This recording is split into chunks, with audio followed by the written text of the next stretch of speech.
Assalamualaikum warahmatullahi wabarakatuh. Saya Ria Yuliana, guru IPAS dari Sekolah SMK PAB 12 Saintis. Nama pengawas Bapak Dr. Andes Irmawanto Manurung MPD. Oke, materi kita hari ini adalah mengenai zat dan perubahannya. Tapi sebelumnya kita harus mengetahui bahwa suatu materi itu telah mengalami perubahan atau tidak, maka kita harus memahami sifat-sifat dari suatu materi.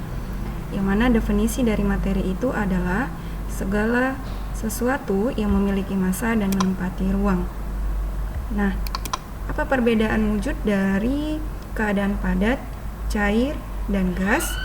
Nah, kalau dia padat, bentuk padat adalah tetap, volumenya untuk zat padat adalah tetap, jarak antar partikel dari zat padat adalah sangat rapat dan teratur, gerak partikelnya tidak dapat berpindah, hanya dapat bergetar.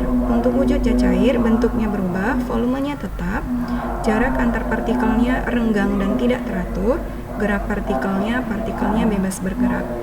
Nah, untuk gas, bentuknya berubah, volumenya berubah, jarak antar partikelnya sangat renggang dan tidak teratur.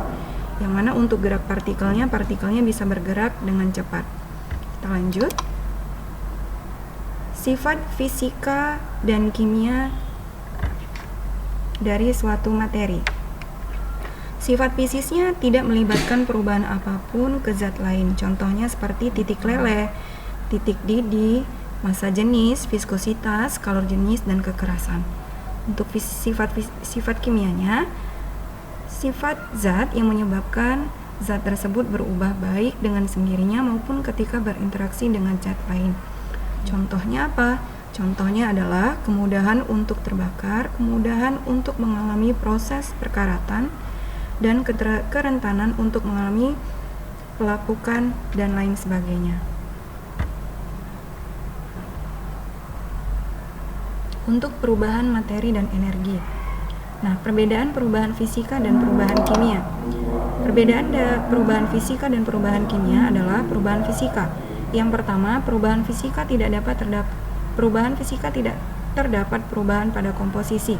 Perubahan fisika terjadi ketika suatu zat mengalami perubahan pada sifat fisikanya saja dan tidak pada komposisinya.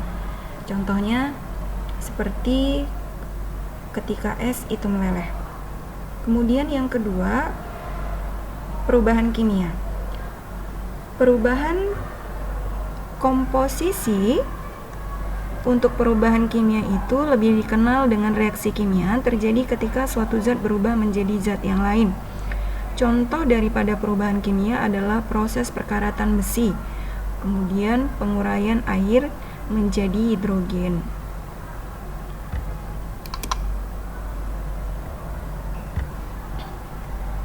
Yang perlu diingat di sini adalah mengenai perubahan materi. Perubahan materi itu selalu disertai dengan energi. Dalam proses biologis makhluk hidup, pemecahan makanan yang melibatkan enzim sebagai katalis, secara jumlah bersih menghasilkan energi yang diperlukan tubuh untuk melakukan aktivitas. Kita lanjut. Bagaimana kita bisa membedakan zat tunggal? Zat tunggal yang termasuk di dalamnya adalah senyawa atau unsur dari campuran. Zat tunggal memiliki titik didih dan atau titik leleh yang tetap pada satu titik.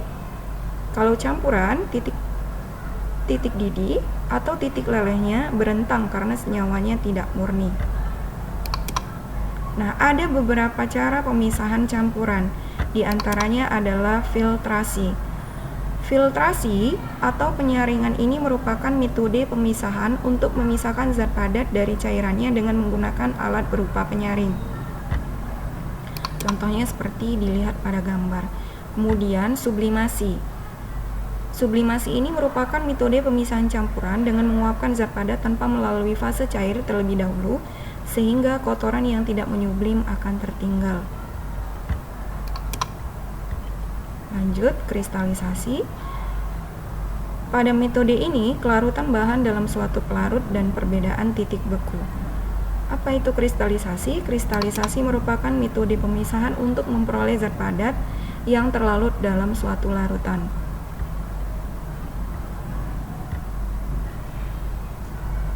Lanjut, destilasi. Destilasi merupakan metode pemisahan untuk memperoleh suatu bahan yang berwujud cair yang terkotori oleh zat padat atau bahan lain yang titik didihnya berbeda. Kemudian ekstraksi. Ekstraksi merupakan metode pemisahan dengan melarutkan bahan campuran dalam pelarut yang sesuai. Dasar pemisahan ini adalah kelarutan dan pelarut tertentu. Lanjut, kromatografi. Kromatografi merupakan cara pemisahan berdasarkan perbedaan kerapatan zat-zat yang bergerak bersamaan dengan pelarutnya pada permukaan suatu benda penyerap.